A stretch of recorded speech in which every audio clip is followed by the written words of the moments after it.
Chapter 12.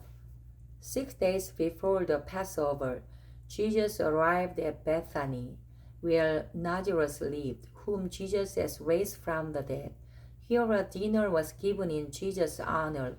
Martha served, while Lazarus was among those reclining at the table with him. Then Mary took about a pint of pure nard, an expensive perfume. She poured it on Jesus' feet and wiped his feet with her hair.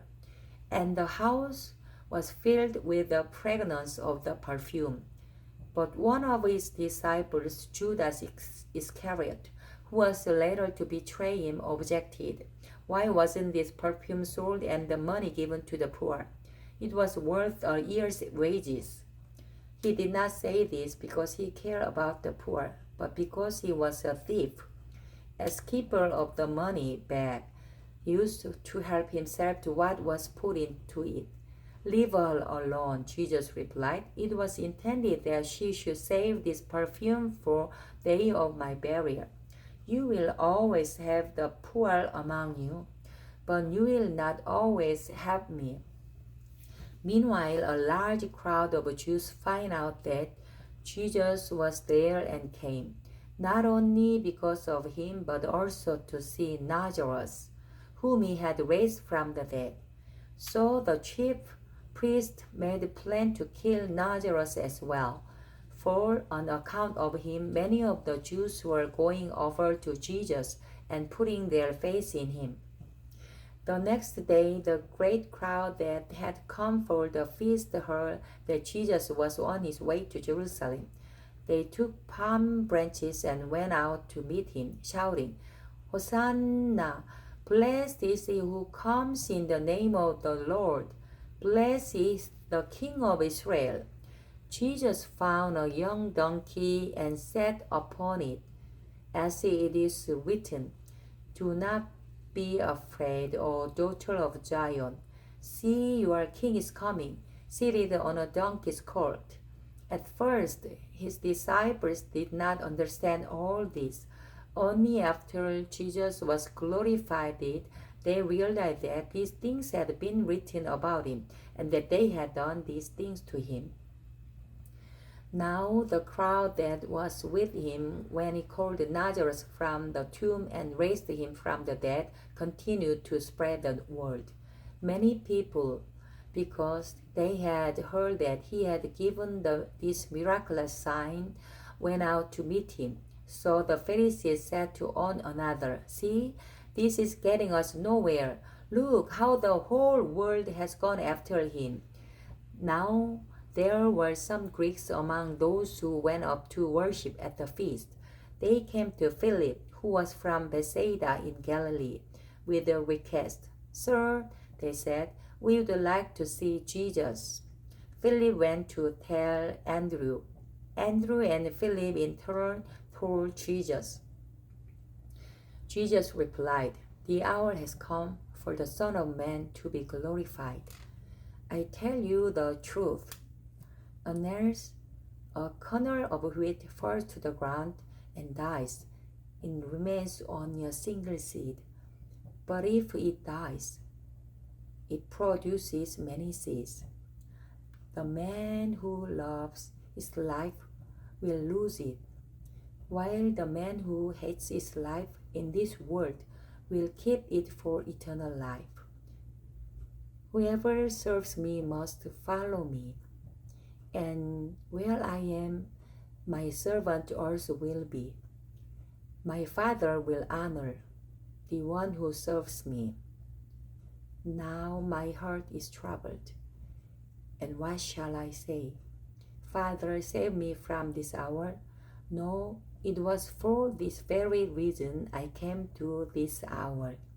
Father, glorify your name. Then a voice came from heaven. I have glorified it and will glorify it again. The crowd that was there and heard it said it had thundered. Others said an angel had spoken to him. Jesus said, This voice was for your benefit, not mine. Now is the time for judgment on this world. Now the prince of this world will be driven out. But I, when I am lifted up from the earth, will draw all men to by myself. He said this to show the kind of death he was going to die. The crowd spoke up. We have heard from the law that the Christ will remain forever. So how can you say, the Son of Man must be lifted up? Who is this Son of Man?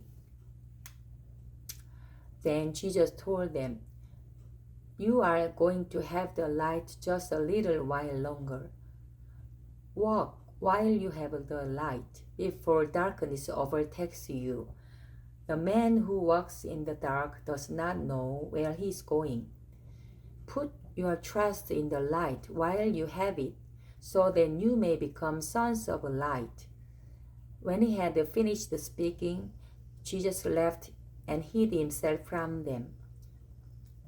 Even after Jesus had done all these miraculous signs in their presence, they still would not believe in him.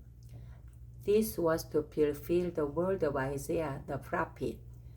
Lord, who has believed our message, and to whom has the arm of the Lord been revealed? For this reason they could not believe, because as Isaiah says elsewhere, he has blinded their eyes and deadened their hearts, so they can neither see with their eyes nor understand with their hearts, nor turn, and I would heal them. Isaiah said this because he saw Jesus' glory and spoke about him. Yet at the same time, many, even among the leaders, believed in him. But because of the Pharisees, they would not confess their faith for fear they would be put out of the synagogue, for they loved praise from men more than praise from God.